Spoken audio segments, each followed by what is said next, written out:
દિવસભરના અગત્યના સમાચાર જુઓ દિવ્યાંગ ન્યૂઝના ટોપ ન્યૂઝમાં રોજ બપોરે 3 કલાકે અને રાતના 9 કલાકે।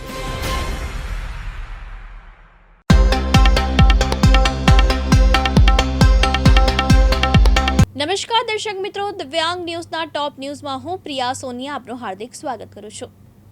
ખેડા તેમજ આણંદ જિલ્લાના રોડ બિસ્માર હાલતમાં જોવા મળ્યા હતા, ત્યારે ડાકોર ઉમરેઠ રોડ ઉપર વરસાદને કારણે ધોવાયો હતો તેમજ ઘણી બધી જગ્યાએ મોતના ખાડા પણ પડ્યા હતા। આજે મોડે તંત્ર જાગ્યું, પણ માત્ર ખાડા પૂરવાની જ કામગીરી કરવામાં આવી હતી। ધોવાયેલ રોડને રિસર્ફેસિંગ કરાયું નથી।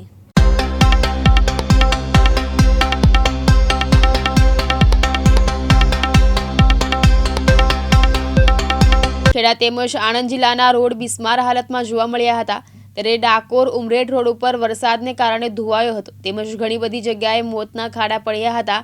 આજે મોડે તંત્ર જાગ્યું, પણ માત્ર ખાડા પૂરવાની જ કામગીરી કરવામાં આવી હતી। ધોવાયેલ રોડને રિસર્ફેસિંગ કરાયું નથી। ઉમરેઠ તાલુકો કે જેનો ઓડ ચોકડીથી બસ સ્ટેન્ડ સુધીનો, અમરેશ્વર મહાદેવથી ઓડ ચોકડી સુધીનો રોડ એવો જ બિસ્માર છે। વાહનોને તકલીફો તેમજ જતા આવતા રાહદારીઓને પણ મોટી તકલીફો પડી રહી છે। આમ નેશનલ હાઈવે રોડ ઉપર તેમજ વિસ્તારમાં આવતા લગભગ 16 કિલોમીટરનો રસ્તો ખાડામાં પરિવર્તિત થયો છે, તે દયનીય સ્થિતિમાં જોવા મળી રહ્યો છે।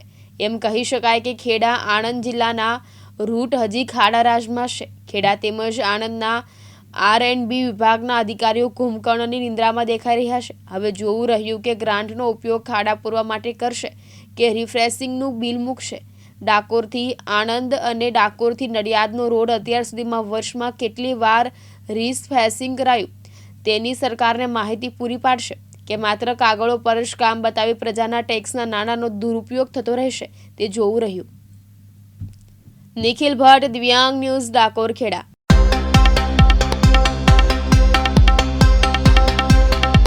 આણંદ ઉમરેઠના હમીદપુરા પાસેથી પસાર થતી કેનાલમાં ગણેશ વિસર્જન કરવા ગયેલો યુવક કેનાલના ઊંડા પાણીમાં ગરકાવ થઈ જતા ડૂબી જવાને કારણે તેનું મોત નીપજ્યું હતું, જે બનાવ અંગે ઉમરેઠ પોલીસે વધુ તપાસ હાથ ધરી છે।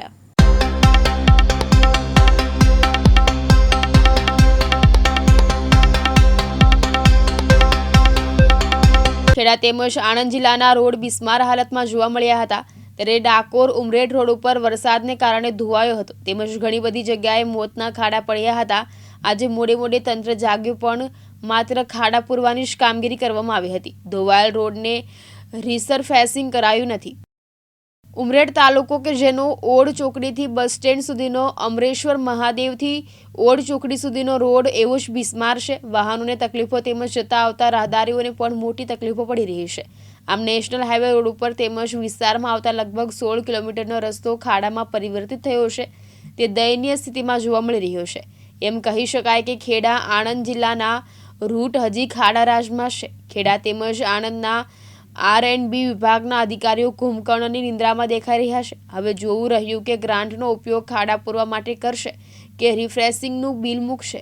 ડાકોરથી આણંદ અને ડાકોરથી નડિયાદનો રોડ અત્યાર સુધીમાં વર્ષમાં કેટલી વાર રિસર્ફેસિંગ કરાયું તેની સરકારને માહિતી પૂરી પાડશે કે માત્ર કાગળો પર જ કામ બતાવી પ્રજાના ટેક્સના નાણાંનો દુરુપયોગ થતો રહેશે, તે જોવું રહ્યું। નિખિલ ભટ્ટ, દિવ્યાંગ ન્યૂઝ, ડાકોર, ખેડા।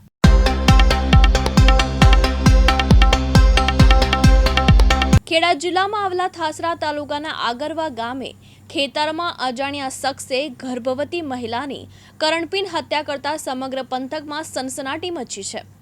કુહાડી અને લાકડાના દંડા વડે મહિલાને ખેતરમાં માર મારી મોતને ઘાટ ઉતારી દીધી છે। ડાકોર પોલીસે કુહાડી અને લાકડાનો દંડો કબજે કરીને કાયદેસરની કાર્યવાહી હાથ ધરી છે।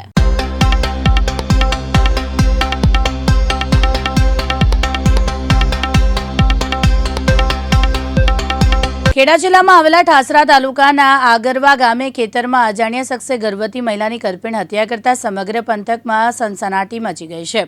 કુહાડી અને લાકડાના દંડા વડે મહિલાને ખેતરમાં માર મારી મોતને ઘાટ ઉતારી દીધી છે। ડાકોર પોલીસે કુહાડી અને લાકડાનો દંડો કબજે કરી કાયદેસરની કાર્યવાહી હાથ ધરી છે। ઠાસરા તાલુકાના આગરવા ગામે 22 વર્ષીય નગીનભાઈ ઉર્ફે રાહુલ કનુભાઈ તળપદા રહે છે। ડાકોરની ખાનગી હોસ્પિટલમાં નોકરી કરે લગ્નને 2 વર્ષ અગાઉ જ મહુધા તાલુકાના ઉધરા ગામની 20 વર્ષીય યુવતી કવિતા સાથે થયા। કવિતા ગર્ભવતી છે અને 8 થી 9 મહિનાનો તેને ગર્ભ હતો. રાહુલ ગામના છોટુભાઈ જામાદારનું ખેતર આવેલું ત્યાં કાકડી વીણવાની હતી, જેથી સવારના આશરે 6 વાગે તે તથા તેના પિતા મોટાભાઈ સુરેશભાઈ ત્રણેય જણા ખેતરમાં કાકડી વીણવા ગયા. કાકડી વીણી રાહુલના પિતા ડાકોર વેચવા માટે આવ્યા તો રાહુલ પર નોકરીએ જવા નીકળી ગયો. આ બનાવ મામલે ડાકોર પોલીસે જાણ કરવામાં આવતા પોલીસ કાફલો ઘટના સ્થળે દોડી ગયો અને લાકડાનો દંડો અને કુહાડી કબજે લઈ ફરિયાદ નોંધી કાયદેસરની કાર્યવાહી હાથ ધરી છે. નિખિલ ભટ્ટ, દિવ્યાંગ ન્યૂઝ, ખેડા.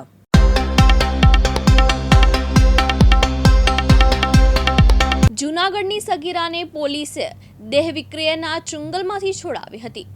ગુમ થનાર સગીરાને રાજકોટ ખાતેથી પોલીસે શોધી કાઢી હતી. પોલીસે હોટલના 3 મેનેજર સહિત 4 આરોપીની અટક કરી હતી.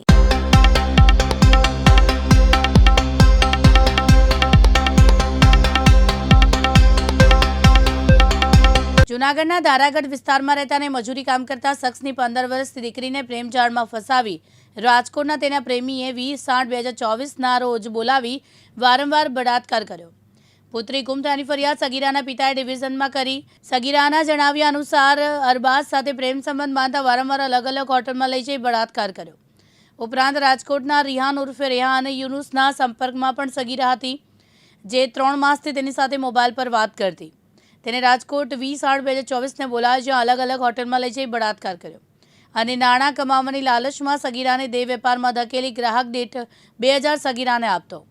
પોલીસે સગીરા પર દુષ્કર્મના મામલે પોલીસે હોટલના 3 મેનેજર સહિત 4 લોકોની અટકાયત કરી છે. પ્રકાશ દવે સાથે યજ્ઞેશ ભટ્ટ, દિવ્યાંગ ન્યૂઝ, જૂનાગઢ.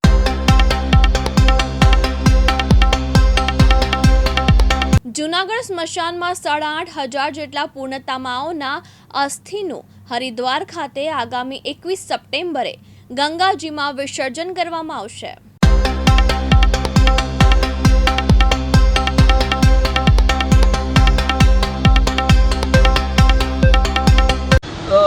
જેના ઘરમાં કોઈને કોઈ સ્વજન ગુમાવ્યા હોય છે ત્યારે દરેક હિન્દુ પરિવારની એક આસ્થા હોય છે કે એમના જે સ્વજન ગુમાવ્યા છે એના અસ્થિકલોનું ગંગાજીમાં વિસર્જન કરવામાં આવે. પરંતુ દરેક કુટુંબની પરિસ્થિતિ એવી હોતી નથી કે તેઓ હરિદ્વાર જઈ શકે. એટલા માટે અમે ભાતૃભાવ તરીકે અમે આ કાર્ય હાથ ઉપર લીધું છે. દર વર્ષે લઈએ છીએ અને છેલ્લા ઘણા વર્ષોથી અમે આ કાર્ય કરી રહ્યા છીએ અને પૂરેપૂરી કાળજીપૂર્વક અસ્થિકલોનું વિસર્જન થાય, પૂરેપૂરી ધાર્મિક વિધિ થાય, વૈદિક વિધિ થાય અને પંડિતોના મંત્રોચ્ચાર સાથે અમે આ બધા કોર્પોરેશનની સાથે રહી અને અસ્થિકલોનું વિસર્જન કરીએ છીએ અને આને ઘણા વર્ષો થઈ ગયા છે. અને અમે ઈચ્છીએ કે મૃત્યુ તો દરેકનું થવાનું જ છે, એ આપણા હાથની વાત નથી, પરંતુ મૃત્યુ પણ એને મોક્ષ મળે મૃતાત્માઓને એવી અમારી એક ભાવના હોય છે અને ભાવના પરિપૂર્ણ કરવા માટે અમે આ કાર્ય કરી રહ્યા છીએ.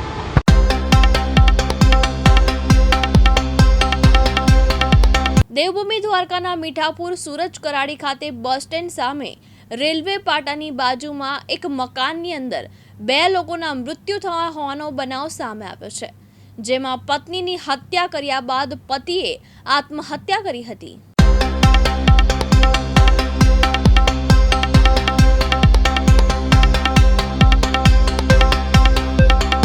દેવભૂમિ દ્વારકાના મીઠાપુર સુરજ કરાડી ખાતે બસ સ્ટેશન સામે રેલવે પાટાની બાજુમાં એક મકાનની અંદર 2 લોકો મૃત્યુ થયાનો બનાવ સામે આવ્યો છે. બંને દંપતી હોવાનું જાણવા મળ્યું છે. પતિ વલિયાભા માણેક દ્વારા તેની પત્ની ભાવનાબેન માણેકને તીક્ષ્ણ હત્યાનો ઘા ઝીકી મર્ડર કર્યા બાદ ગળે ફાંસો ખાઈ આત્મહત્યા કરવાનું જાણવા મળ્યું છે. હાલ વધુ તપાસ માટે ડેડ બોડીને પીએમ માટે દ્વારકા ખસેડવામાં આવી છે. લલિત સિંગડિયા, દિવ્યાંગ ન્યૂઝ, દેવભૂમિ દ્વારકા.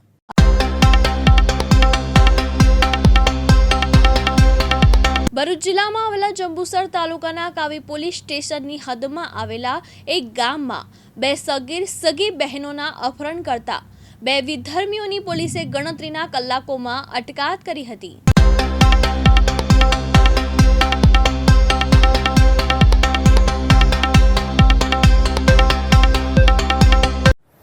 કાવી પોલીસ સ્ટેશનમાં તારીખ 12/9/2024ના રોજ એક અપહરણનો ગુનો દાખલ થયેલો હતો. જે ગુનો તારીખ 9/9/24થી 10/9/24ના રાત્રિના બનેલો હતો. જે ગુનામાં આ કામના જે ફરિયાદી છે એમની 2 સગીર બહેનો છે, એમને 2 અજાણ્યા ઈસમો અપહરણ કરીને લઈ ગયેલા એવી ફરિયાદ આપેલી હતી. જે ફરિયાદના કામે પોલીસે તાત્કાલિક જ તપાસ ધરી અને આ જે બંને ભોગ બનનાર દીકરીઓ છે તેમને 24 કલાકના સમયગાળામાં તાત્કાલિક શોધી કાઢી અને એનો કબજો મેળવી લેવામાં આવેલો હતો. ત્યારબાદ ભોગ બનનારની તપાસ કરતા તથા એમની પૂછપરછ કરતા એવી વિગત ધ્યાનમાં આવેલી હતી કે બે જે છોકરાઓ તેમનું અપહરણ કરીને લઈ ગયેલા હતા તે બંને છોકરાઓએ પોતાનું નામ એક કિશન અને બીજાનું નામ સુનિલ બતાવેલું હતું. તે પોતે મુસ્લિમ ધર્મના હોવા છતાં હિન્દુ નામ ધારણ કરેલું હતું અને બંનેને ખોટી ઓળખ આપીને તેમની સાથે કેટલાક સમયથી પ્રેમ સંબંધો બાંધેલા હતા અને પ્રેમજાળમાં એમને ફસાવેલા હતા.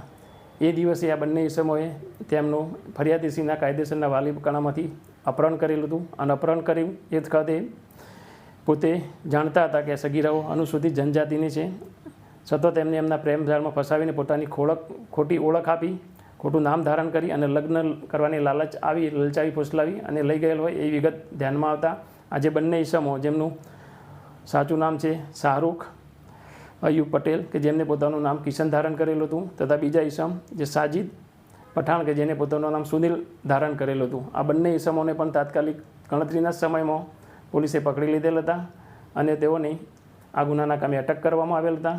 ત્યારબાદ આ બંનેને તહોમતદારોને 3 દિવસના રિમાન્ડ પર છે હાલમાં અને એની તપાસ હાલમાં અમે ચલાવી રહેલ છીએ.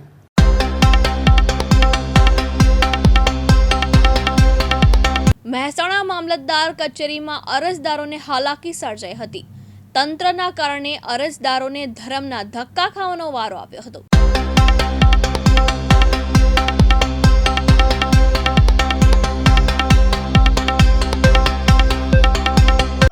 મહેન્દ્રભાઈ અત્યારે અહીંયા તમે શું કામ આવ્યા, કેવા પ્રકારની તકલીફ પડી રહી, શું કહેશો એ બાબતે? હા, અમે કેવાયસી કાર્ડ કઢાવવા માટે આવી છીએ. લોબી લાઈનો થઈ ગઈ છે, 2 ફેરા આવી જાય પાછા જાય, 2 વાગે બારી બંધ થઈ જાય એટલે 2 માણસ વધારે કરે તો સારું. કેટલા સમયથી આવી તકલીફ છે? હવે બે અઠવાડિયાથી તો અમે આવીએ જ છીએ. શું કહેશો સિસ્ટમ બાબતે? સિસ્ટમ બાબતે ઘડીકમાં સિસ્ટમ બંધ થઈ જશે ને એવું બધું હોય અને આ બધા લોકો તાપે બળે છે. શું માંગણી તમારી? અમારી માગણી તો એ કે આ વધારે 2 માણસો મૂકે અને સારી વ્યવસ્થા થાય, પબ્લિક તાપ ના લાગે એ માટે. આ હતા આજના અગત્યના સમાચાર. વધુ સમાચાર માટે જોતા રહો દિવ્યાંગ ન્યૂઝ.